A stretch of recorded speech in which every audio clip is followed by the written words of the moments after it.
and welcome to another episode of Philosophy for Flourishing. I'm Craig Biddle, and I'm joined by John Hersey. Today, we'd like to discuss incrementalism as it applies to both self-development and intellectual activism. This is a topic that is near and dear to my heart because I've learned just in a hands-on, sort of on-the-ground way that you don't really have an alternative between learning things incrementally, bit by bit, and some other means of learning things. The only other means is frustration and non-learning, or just not even making an effort. But the fact that there isn't an alternative to learning things step by step and in a good order, at least if you're really going to learn the thing, as against just having either floating abstractions or a not very well grounded understanding of the subject. Given that there's no other alternative, it might seem like, well, why talk about it if the only way you can learn something is step by step anyway? And I think the reason is that if you understand and really embrace the idea that learning involves a step-by-step process, and you've got to figure out what the steps are, and you have to engage in the learning process with respect to that order, it makes learning more fun, it makes it more effective, and it makes it far less frustrating.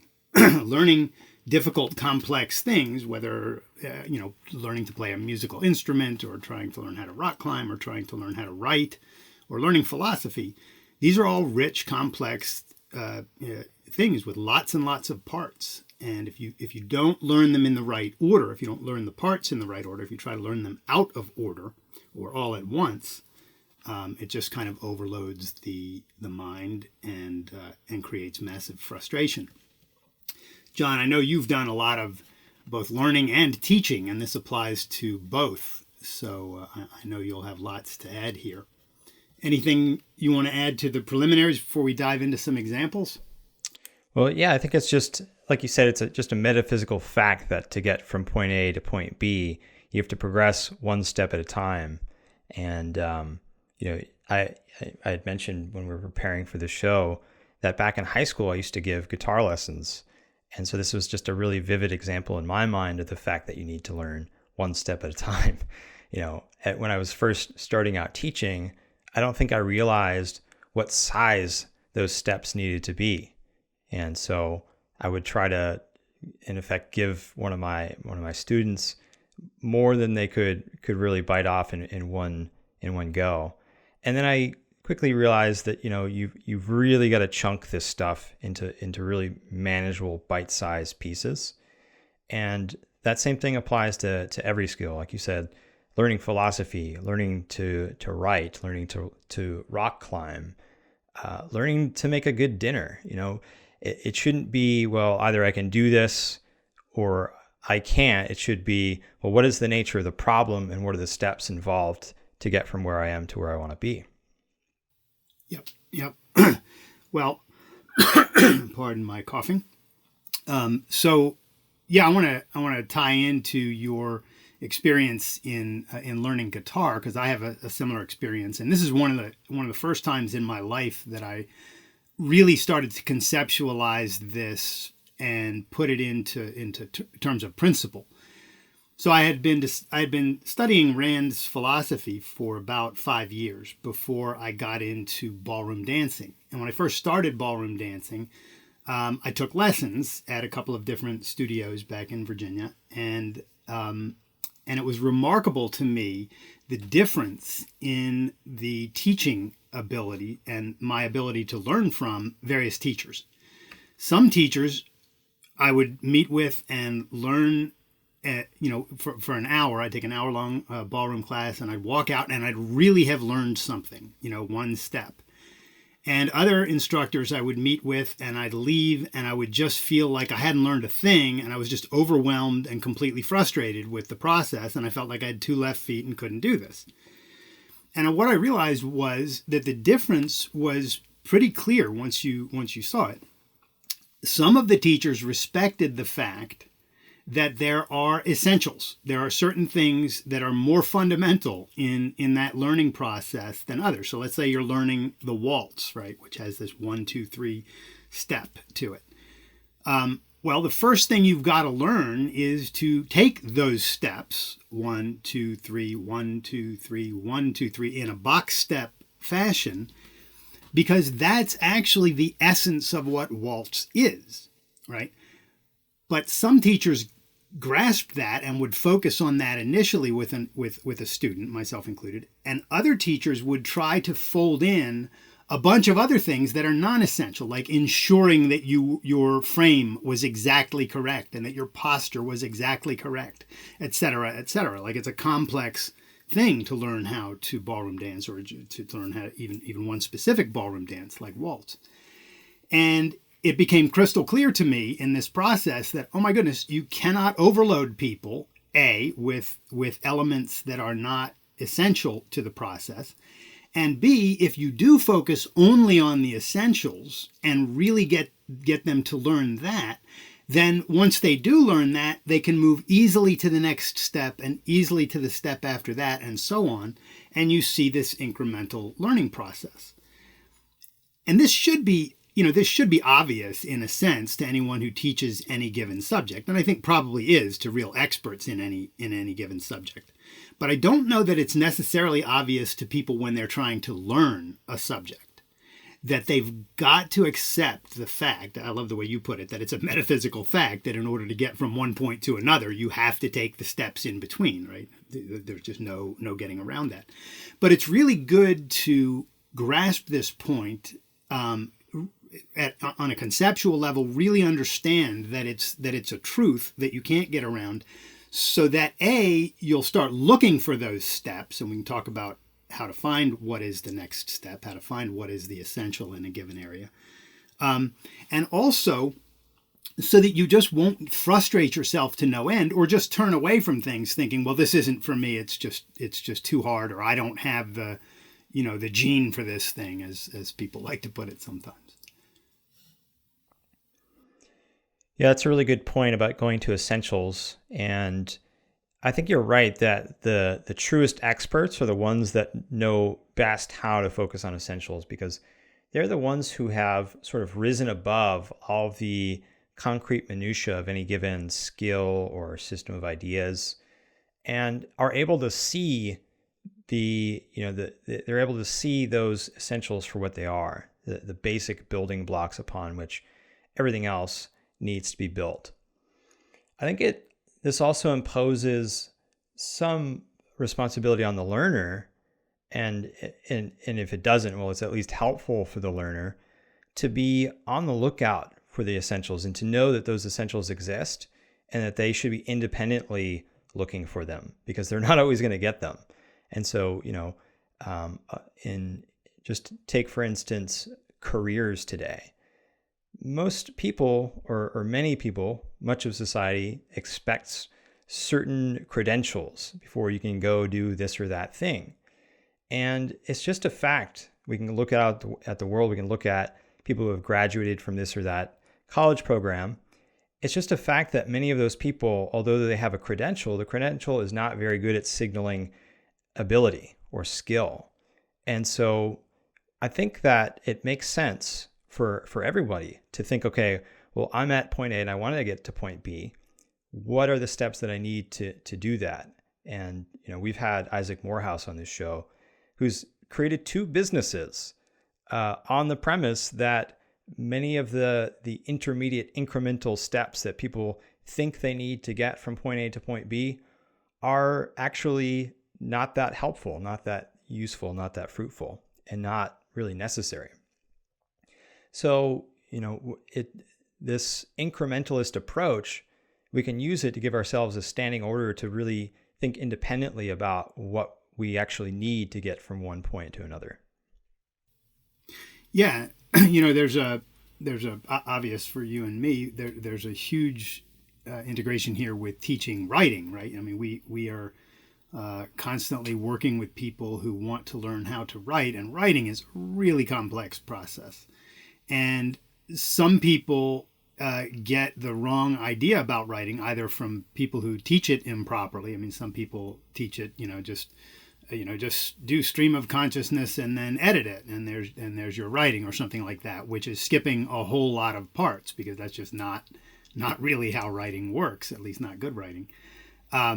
So yeah, I think there's the responsibility on the student himself to try to seek out, or the learner himself to try to seek out, what are the steps that I need to learn, and maybe where can I learn this, who can help me learn these steps in a certain order, and to decide whether or not it's true that what society says is the right approach to this thing is the right approach to this thing. I mean, maybe you do need to go to college, but maybe you don't. So what is it you want to do, and what are the things you would need to learn to enable you to do that? In the writing process, we start always with people's understanding that, well, look, the end goal that I want to be able to write a clear, compelling article, right? And if it's in one of your writing courses on writing powerfully in defense of liberty, then it's a clear, compelling article, to advance liberty. All right, so there's your goal. Now you can sort of reverse outline the process of getting to that goal and ask yourself, well, what would I have to do to get there? What would I have to do that? What would I have to do that? And this is essentially how, and you don't just do this, from your head, you do it from hands-on experience, obviously, but this is essentially how you and I have developed the incremental learning process that we use in the writing courses.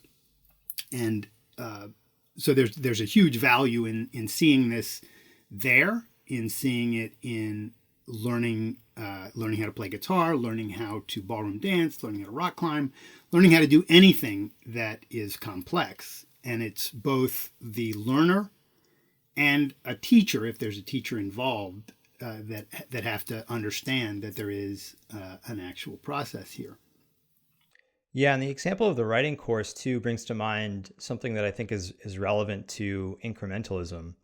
So incrementalism is not just a balm for this feeling of unearned guilt that really ambitious people often get when they go after big, huge goals and can't do them right away. I mean, that's obviously part of what incrementalism teaches us is, well, break it down into manageable chunks and then go after those chunks.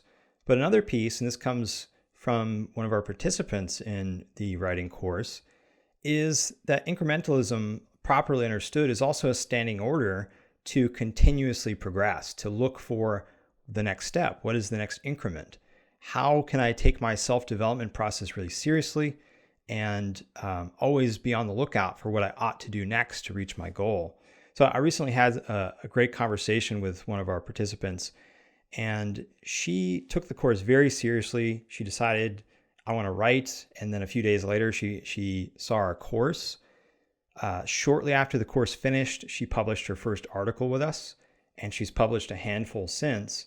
And since then, she's really fallen in love with the field of psychology, and she's read a lot of books in psychology, and she's realized that one of the key characteristics of all the books that she most likes is that a lot of the content comes from interviews with people, just from interviews with direct sources. So she decided, well, I want to do this. I think I want to do this eventually. So the next thing I need to learn is how to interview people. And that's what she's working on now. So I love that she took this incrementalist approach. She didn't go to, well, the next thing I need to do is write a really great book on psychology. No, it's, that wouldn't work. So what would work is to bite off a small chunk and, take it one step at a time. And I just really love that she's doing that. Yeah, and this brings another angle on the incrementalist approach to learning into the fold, and that is that learning is not a linear process, or it typically is not. I think there are times when it can be linear, but what it really is a spiral process. And Leonard Peikoff has talked about this a lot in his work about the spiral theory of knowledge, and the fact that the way that we learn, the way that we do integrate, is through iterations, right? Integrations come from iterations. You get your head around one aspect of writing a little bit, and then you move on to learn a few new aspects of it. So let's say you learn how to do a nice outline. You finally get that down, and then you learn how to do a good draft, and you learn how to do the editing of that draft. Well, the next time you go through the process, having done the draft and the editing, you try another outline, and your knowledge of how to outline has been furthered by the knowledge you gained in the editing process the last time you went through, right? So you come back around again through this iterative process, and that spiraling effect helps you to integrate more and more and more every time you go through the process. And again, I could bring in how this works in ballroom dancing, and you could bring how it works in guitar playing and any other field. But it's also worth knowing, and it's worth knowing explicitly, because even if you grasp that learning has to happen incrementally, you don't want to feel like, oh, there's one straight line from here to there, and once I go through that line, I will have this thing. No, not really. You're probably going to have to go through that line multiple times, and every time you go through, you'll learn a little bit more about each of the stages of development along the way. And so that spiraling process, I think, is a crucial aspect of this, and worth being explicit about. Yeah, absolutely. I think it can be really disappointing if you go into it thinking the reverse. If you're not aware of this spiral theory of knowledge, it's really disorienting, because you think, well, this is going to unfold linearly. And when it doesn't, then you think, well, there's something wrong with what I'm doing. Yeah, but look, that's not the I case. went through the whole process and I can't do it. How come John Hershey can do it and I can't? What's wrong with me? Well, John Hershey went through that process, umpteen times, to get to where he is. That's why. So yeah, it really is worth knowing that you've got to do those iterations. One other thing that I think we should draw out here is that all the things that we've been talking about take for granted that you have some goal already. But I think that incrementalism is also applicable even if you don't already have a well-defined goal, because at some level of abstraction, pretty much all of us have some goals, even if it's going so wide as to say, well, my goal is to live a happy life. Well, that's a goal. And then you can take the step of asking, okay, well, what does that require? And often incrementalism requires just slowing down and asking and answering some basic questions. There's this tendency with ambitious people, and I've done this plenty in my life, is to think, well, I need to have already decided so that I could already have been acting a decade ago, so that I could already have been well on my way to what I wanted to be. That sort of pressure is just not going to help you. So, I love this Sherlock quote where he says that it's a capital mistake to theorize before one has data, because insensibly one begins to twist facts to suit theories instead of theories to suit facts. I think that applies here too. Incrementalism warns us against getting the urge to skip steps. Sometimes a necessary step is just to have a hypothesis and to go out into the world and test that and see, okay, well, does this work for me? Is this what I thought it would be? Instead of saying, well, I need to have decided this yesterday and already have been acting on it. Yeah, absolutely. So I want to broaden this to another aspect of life. So we've been talking mostly about self-development here, whether working on a physical skill or a mental skill of some sort. But this also has applicability in the realm of intellectual activism. And this popped up recently on the Objective Standards Facebook page. We had our social media team had posted one of my articles from several years ago titled "The Shapiro Principle." And it's an article about the fact that Ben Shapiro, during one of his podcasts, mentioned a really important truth. He said, look, although I'm religious and accept certain things on faith, I have to respect the fact that not everyone is religious and not everybody will accept things on faith. So I have to provide reasons for my convictions if I want to get people to see why I think they're true. I have to provide reasons and evidence. And so I heard him say that, and I was like, that's a great point, And so I called it the Shapiro Principle and wrote an article about it. And the gist of the article was this is true that you need to be able to present reasons to support your ideas if you want to convince people who regard reason as essential to understanding. And so it would be wonderful if conservatives would embrace this idea, and if they did, then they could work with secularists to identify the secular objective basis for morality and the secular objective basis for individual rights and basically the secular objective basis for a free society, and that would be great. So then I ended the piece saying, are you with us? Will you embrace the Shapiro principle, and let's all move forward and require reasons in support of the ideas that we accept? And remarkably, a number of people, secularists, and I think even some people who call themselves objectivists, objected to this article, saying that it was a sellout and that it was a compromise to say to a conservative, hey, look, if you agree that we should accept reason as necessary in presenting our ideas, and if I agree with that, that's a great meeting point. Let's use that and work forward with it. And there's some sort of convoluted arguments that have been made to try to claim that this is a sellout, but the idea is basically that it's a moral compromise to work with conservatives, even on that premise, because they have other bad premises, and you're polluting yourself by working with them because of their bad religious premises. Well, this is a complete denial of the need to focus on essentials and to take things one step at a time. Of course, you cannot get someone to change his entire worldview in one step, right? If you want to help someone change his worldview for the better, you try to find a meeting ground, particularly good if you can find a fundamental meeting ground, like the idea that you should have reasons in support of the ideas that you accept or the ideas that you're trying to advocate, and use that as a starting point. And that fundamental. And then once you get people involved in this active process of treating ideas that way, then you can teach them more about a given philosophy, say the principles of rational egoism or the principles of irrational metaphysics or whatever. But I thought it was interesting that there was this pushback on this. And so I asked myself, why? What's going on here? What are these people not getting?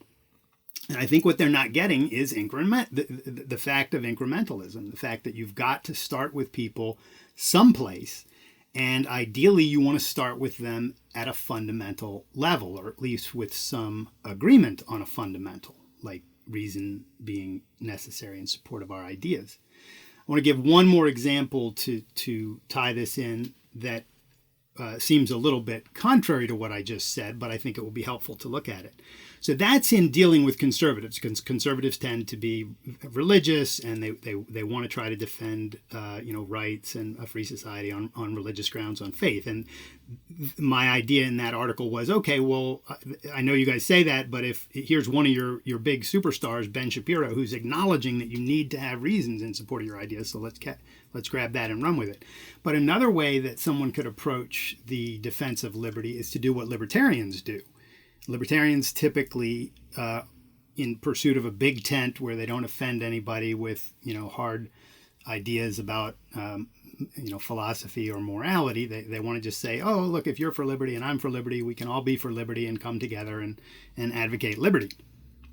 And that's not a good way to defend liberty, because you've got to, if you can't defend liberty on moral grounds, on solid moral and philosophic grounds, then people who think that they can defend the use of force against others on solid philosophic ground, or some kind of philosophic ground, say altruism and mysticism, and collectivism, they're going to come in and say, well, we have morality on our side, right?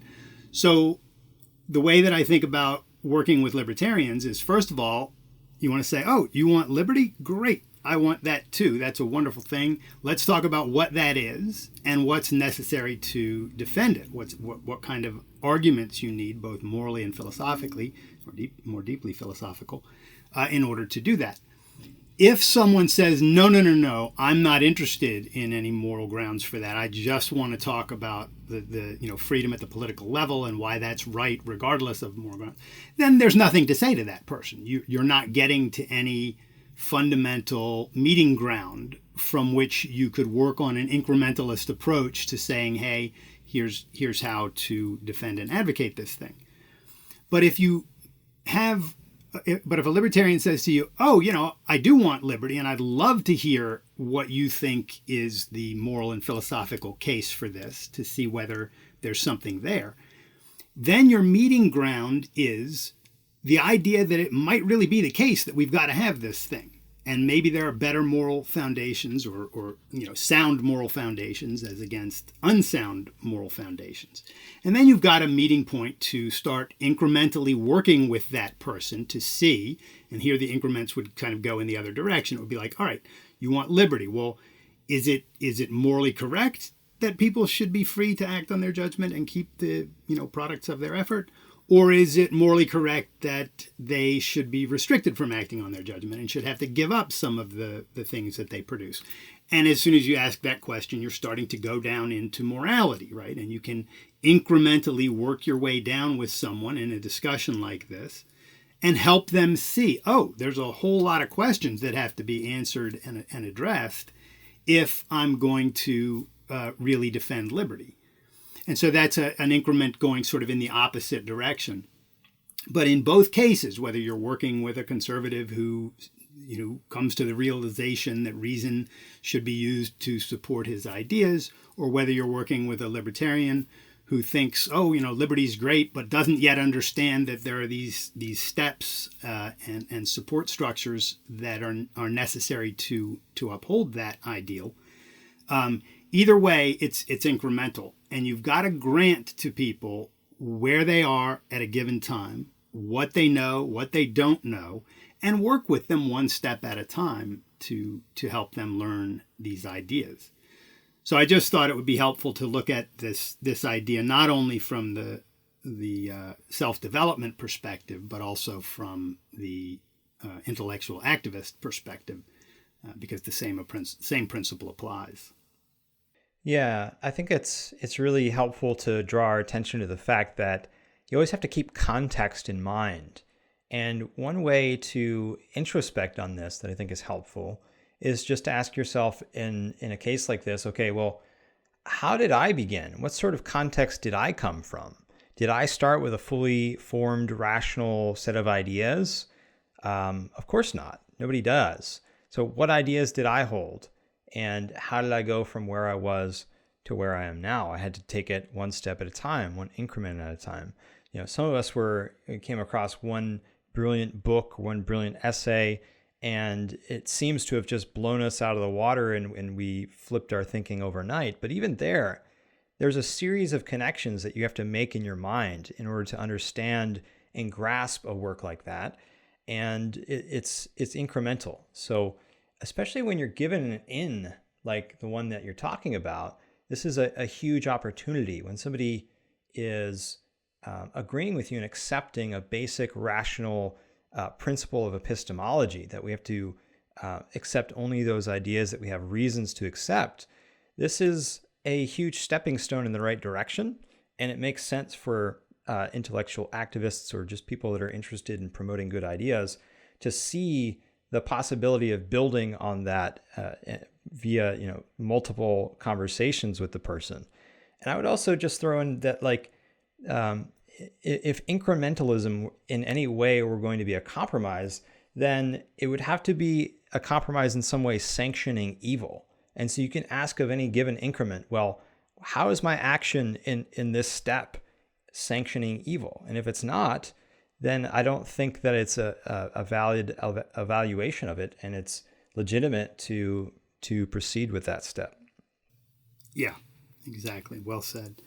This really goes to the entire project that we've done here at Objective Standard Institute, and that you and I, in our other capacities as writers and editors at the Objective Standard, are always talking about, and that is the importance of meeting people at their rational values and their rational ideas and working from there.